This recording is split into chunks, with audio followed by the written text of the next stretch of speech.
हमारे देश में जो सरकारें बन रही हैं वो गौ हत्या को बढ़ावा दे रहे हैं। ये गौ हत्या सनातन धर्म में बहुत बड़ा पाप, महापाप बताया गया है। किसी ऐसे प्रत्याशी को वोट दे दिया जो आगे चल करके गौ हत्या को बढ़ावा देने वाला है तो उसका पाप तो मतदाता को भी लग जाएगा ना। सनातनी धर्मियों की जो मांग है वो कमज़ोर है, उस मांग को और तक तेज करना पड़ेगा।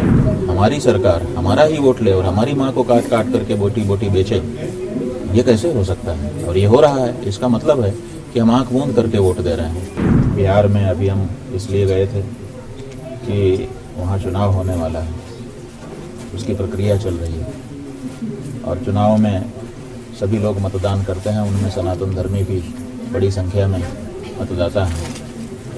अब सनातन धर्मी जब मतदान किसी को करेंगे, इसका मतलब अपनी राजनीतिक शक्ति जिसको मत देंगे उसको प्रदान करेंगे और उस राजनीतिक शक्ति को प्राप्त करके वो जो प्रत्याशी है अगर उसका दुरुपयोग करता है तो देने वाले को भी उसका पाप लगेगा। और हो ये रहा है कि हमारे देश में जो सरकारें बन रही हैं वो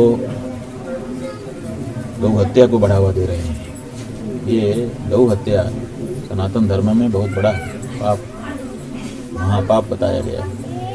तो अगर किसी ऐसे प्रत्याशी को वोट दे दिया जो आगे चल करके गौ हत्या को बढ़ावा देने वाला है तो उसका पाप तो मतदाता को भी लग जाएगा ना। तो इसी बात को स्पष्ट करने के लिए, लोगों को समझाने के लिए हमने बिहार की यात्रा की थी कि आप मतदान करिए, जरूर करिए, लेकिन ऐसे प्रत्याशी को मतदान करिए जो गौ रक्षा के लिए काम करने वाला हो, तो गौ हत्या को बढ़ावा देता हो प्रत्यक्ष या अप्रत्यक्ष किसी भी रूप से, उसको मतदान करने से आप भी गौ हत्या के पापी बनेंगे। तो वहाँ के जितने लोगों से हमारा संवाद हुआ 100% लोग इस बात के लिए तैयार थे।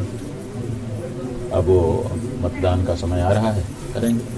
गौ माता के संरक्षण और उसके बचाने के लिए आपकी उसे क्या करते हैं? देखिए, हमारी तरफ से हम भारत की जितनी भी विधानसभा क्षेत्र हैं, हर विधानसभा में एक रामाधाम की स्थापना करने के लिए इस समय कार्य कर रहे हैं। उस रामाधाम में 108 गौ माता के रूप में, पशु के रूप में नहीं, सुखपूर्वक निवास करें, ऐसी हमारी इच्छा है। तो वो काम शुरू हो गया है, सैकड़ों विधानसभाओं में कार्य चल रहा है। धीरे धीरे उसका मूर्त रूप आ जाएगा, आप लोगों के सामने आ जाएगा। जब वो हमारा रामाधाम का आयोजन सफल होगा, पहले 4123 विधानसभा पूरे देश में है, अगर हर जगह पर वो मॉडल बन गया और बन करके चलने लग गया और सफल हो गया तो बहुत सारे लोग फिर उसी मॉडल पर आगे काम करना शुरू करेंगे और इस तरह से गौ माता की सेवा शुश्रूषा फिर से, जैसा कि परंपरा से इस देश में होती रही है, होने लग जाएगी। गौ माता को राष्ट्रमाता से घोषित करने के लिए आपने काफ़ी लंबे वर्षों से प्रयास किया है, लेकिन अभी तक इसमें कुछ ध्यान नहीं आ रहा है सरकार के। ठीक है, ध्यान नहीं आ रहा है, आज नहीं आ रहा है,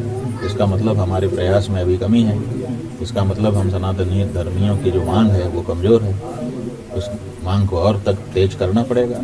आखिर सरकारें हमारे अनुसार के लिए, काम करने के लिए ही तो बनती हैं। हमारी सरकार हमारा ही वोट ले और हमारी माँ को काट काट करके बोटी बोटी बेचे, ये कैसे हो सकता है? और ये हो रहा है। इसका मतलब है कि हम आँख मूंद करके वोट दे रहे हैं। जब हम अपना वोट इस बारे में स्पष्टता के साथ देना शुरू करेंगे कि हम गाय काट के लिए वोट नहीं दे रहे हैं, तो स्वाभाविक है फिर नेताओं को इस बारे में विचार करना पड़ेगा।